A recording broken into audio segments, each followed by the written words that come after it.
Friends, welcome to వని వంటిల్లు. ఈరోజు మనం కాకరకాయ ఉల్లికారం ఫ్రై ఎలా తయారు చేసుకోవాలో చూద్దాం. ఇది వేడి వేడి అన్నంలో ఇలా తయారు చేసుకుంటే తినటానికి కొంచెం నెయ్యి వేసి తింటే కాకరకాయ చేదనేది లేకుండా కాకరకాయ తినని వాళ్ళకు కూడా తినాలనిపించే అంత రుచిగా అనిపిస్తుంది. మిమ్మల్ని మళ్ళీ మళ్ళీ చేయమని కూడా అడుగుతారు. అంత టేస్టీగా అనిపించే ఈ కూరని ఎలా తయారు చేసుకోవాలో చూద్దాం. కాకరకాయ ఉల్లికారం ఫ్రై ఎలా తయారు చేసుకోవాలో చూద్దాం. ఒక హాఫ్ కేజీ ఇలా కాకరకాయలను తీసుకోండి. శుభ్రంగా కడుక్కుని ఇప్పుడు వీటిని ఈ చివర అంచులను కోసేసుకోవాలి. వీటిని తీసేసి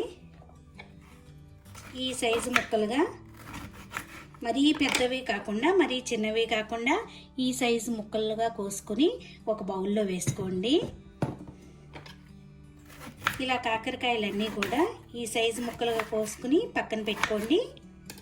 ఇలా ముక్కలన్నీ కోసుకున్నాక 1 టీ స్పూన్ ఉప్పు, 1 టీ స్పూన్ పసుపు వేసి ఈ ముక్కలకి బాగా పట్టించాలి. ఇలా ముక్కలకి ఈ ఉప్పు పసుపు బాగా పట్టించి ఒక 15 నిమిషాలు పక్కన పెట్టుకోండి.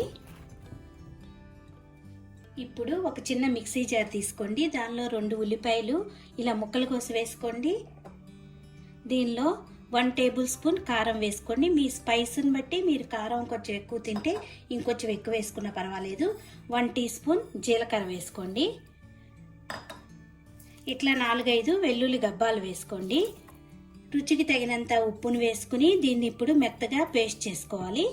ఇలా పేస్ట్ చేసుకున్న దాన్ని పక్కన పెట్టుకోండి. ఇప్పుడు ఉప్పు పసుపు వేసిన ఈ కాకరకాయ ముక్కల్ని 15 నిమిషాల తర్వాత ఇట్లా గట్టిగా ఒత్తేయండి. ఇలా ఒత్తేస్తే మనకి వాటర్ అనేది పోయి మనకి చేదు అనేది కూడా చాలా వరకు తగ్గిపోతుంది. కూర టేస్టీగా అనిపిస్తుంది. ఇలా ఒక్కొక్క ముక్కని గట్టిగా నొక్కేసి ఒక ప్లేట్లో వేరుగా పెట్టుకోండి. ముక్కలన్నీ కూడా ఈ విధంగా నొక్కేసి తీసుకోండి. ఇప్పుడు స్టవ్ ఆన్ చేసుకుని ఒక బాండీ పెట్టుకోండి. మన కాకరకాయకి కొంచెం ఆయిల్ ఎక్కువగా ఉంటే బాగుంటుంది. 4 టేబుల్ స్పూన్లు ఆయిల్ వేసుకోండి. ఆయిల్ వేడయ్యాక మనం ఇప్పుడు పిండేసుకున్న ఈ కాకరకాయ ముక్కలన్నీ వేసి వేయించుకోవాలి. కాకరకాయ ముక్కలన్నీ వేసాక వీటిని కొద్దిగా వేగనివ్వండి. మరీ ఎక్కువ వేగవసరం లేదు, కొద్దిగా వేగాలి. వీటిని ఇప్పుడు వేయించుకుందాం.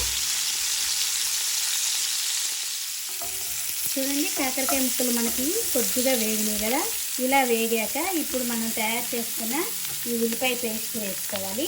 వేసుకుని మీడియం ఫ్లేమ్ మీద వేయించుకోవాలి.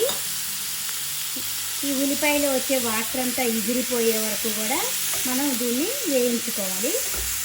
ఇలా కలుపుకుని మొత్తం మీడియం ఫ్లేమ్లో పెట్టుకుని వేయించుకోండి.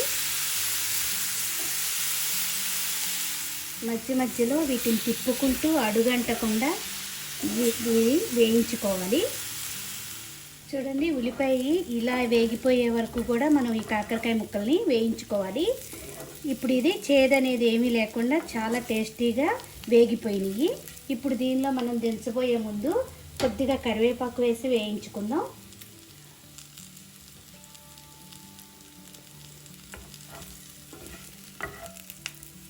ఇప్పుడు మనకి కూర రెడీ అయిపోయింది. ఇది కొంచెం ఎక్కువసేపు వేయించుకోవాల్సి వస్తుంది. ఇప్పుడు కూర మనకి వేగిపోయింది. ఇప్పుడు స్టవ్ ఆఫ్ చేసుకుందాం. దీన్ని ఒక సర్వింగ్ బౌల్లోకి తీసుకుందాం. మీరు కూడా ఇలా తయారు చేసి చూడండి. ఈ వీడియో మీకు నచ్చినట్లయితే లైక్ చేయండి, షేర్ చేయండి, కామెంట్ చేయండి. మరిన్ని వీడియోల కోసం వని వంటిల్ని సబ్స్క్రైబ్ చేసుకోండి. Thank you for watching.